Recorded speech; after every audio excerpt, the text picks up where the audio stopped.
Hello मेरे नन्हे दोस्तों, कैसे हैं आप लोग। आज से हम लोग देश के रियल हीरो मतलब हमारी रक्षा करने वाले सेना के वीरों को नमन करते हुए उन 21 परमवीर चक्र विजेताओं के ऊपर एक सीरीज शुरू कर रहे हैं, जिन्होंने आज़ादी के बाद से आज तक हमारी रक्षा की है। इसी क्रम में सबसे पहले कारगिल के महान वीरों को याद करते हैं, उन 4 वीरों को जिनको परमवीर चक्र मिला है। चलिए सबसे पहले बात करते हैं सीतापुर के एक गांव की कहानी है। ये एक पान वाले के बेटे की।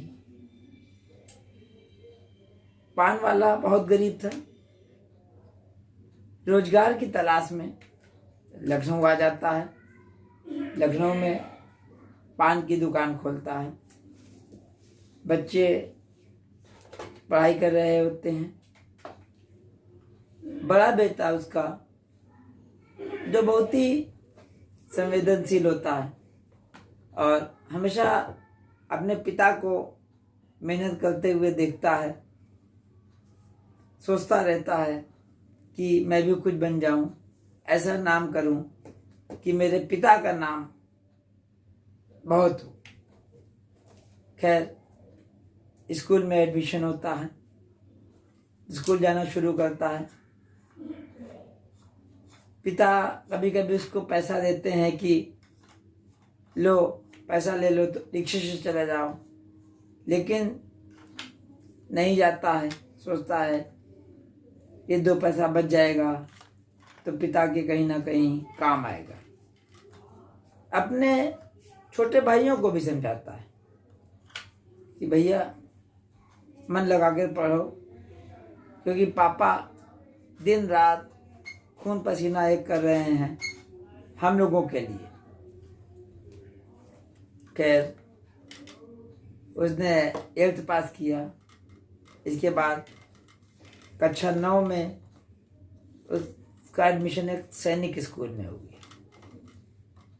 इतना ब्रिलियंट था कि हमेशा स्कॉलरशिप मिलती रही उसको पढ़ाई में। सैनिक स्कूल में जाते ही मानो उसको अपनी मंजिल मिल रही। हमेशा दिन रात उसके दिमाग में आता कि अब मुझे मिलिट्री में ही जाना है। कोई अधिकारी आते, उनसे मिलिट्री के बारे में, लड़ाई के बारे में और कोई सवाल उसके दिमाग में नहीं रहता। हमेशा अपना काम समय पर करता। कभी किसी टीचर को ज़रूरत नहीं पड़ी कि ये काम कर लो। उसके साथ जितने भी गेम होते हैं, बास्केटबॉल, टेबल टेनिस और जितने भी गेम होते हैं, जितना पढ़ाई में अच्छा था उतना ही गेम में भी अच्छा था। इंटरमीडिएट किया। इंटरमीडिएट के बाद सेना में जाने के लिए एक एग्ज़ाम होता है एनडीए।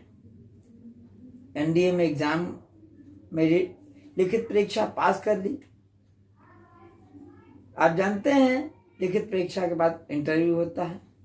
जब इंटरव्यू में गया, अधिकारी ने पूछा कि बहुत से एग्ज़ाम होते हैं, तुम मिलिट्री में क्यों आना चाहते हो। उसने कहा कि मैं परमवीर चक्र जीतना चाहता हूँ।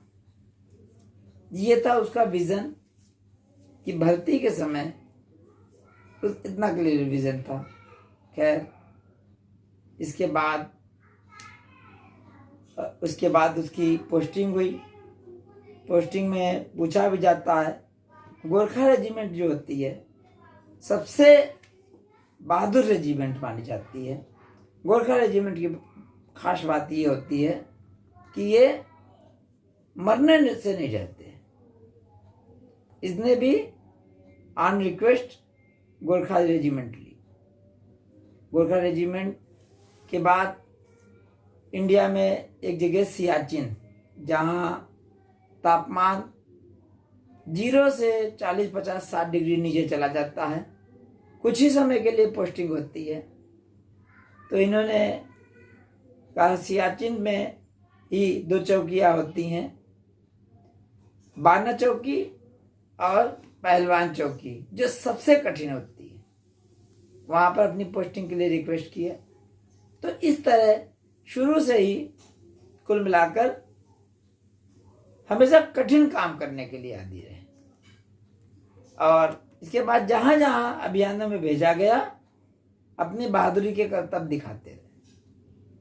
इस बीच 99 में हमारे दुश्मन मुल्क पाकिस्तान ने कुटिलता से कारगिल की चोटियों पर जब भारतीय सैनिक नीचे चले आए तो कब्जा कर लिया।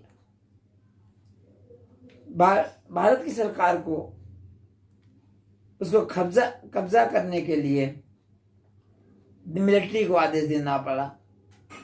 मिलिट्री में इस बालक को, जो अब देश प्रेम हिलोरे मार रहा था और दिन रात बहादुरी के करतब दिखाने के लिए सोचा करता था, और जैसा कि उसने कहा था इंटरव्यू के समय ही कि उसे परमवीर चक्र जीतना है, लेकिन परमवीर चक्र का मौका कैसे आए वो लगातार सोचा करता था। शायद भगवान उसे ये मौका देने जा रहा था।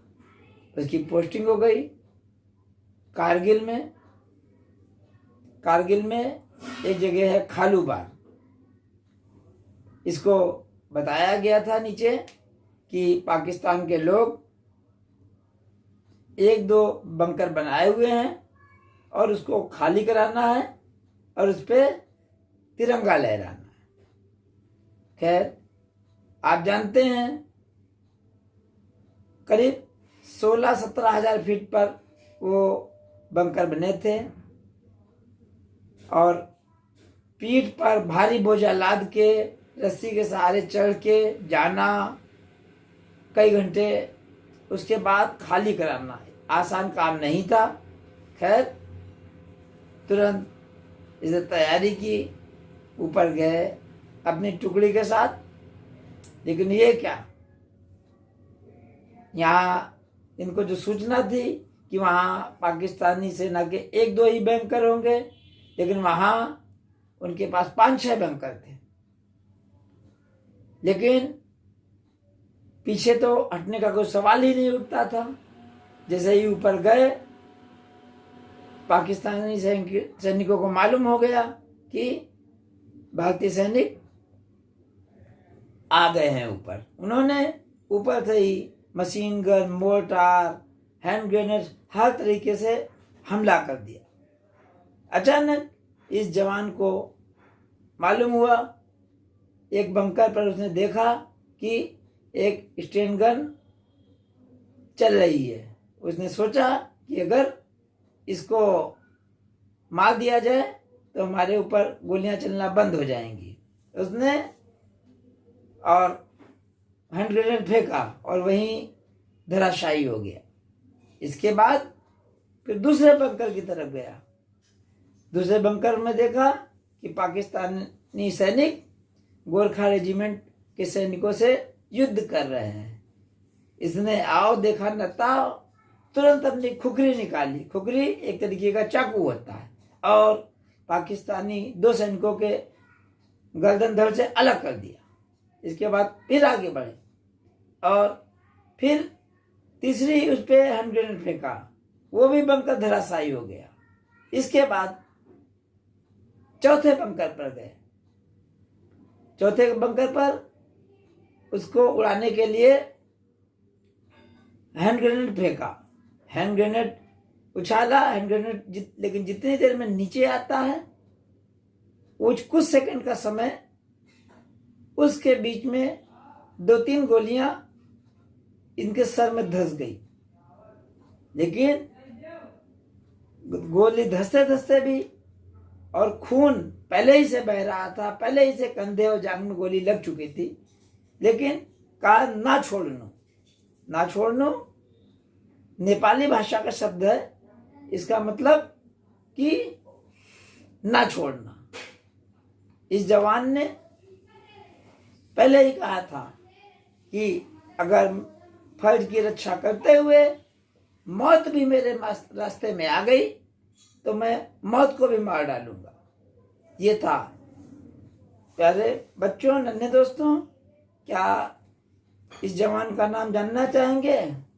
इसका नाम है कैप्टन मनोज पांडे। मनोज पांडे वीरता के लिए इनको परमवीर चक्र मिला।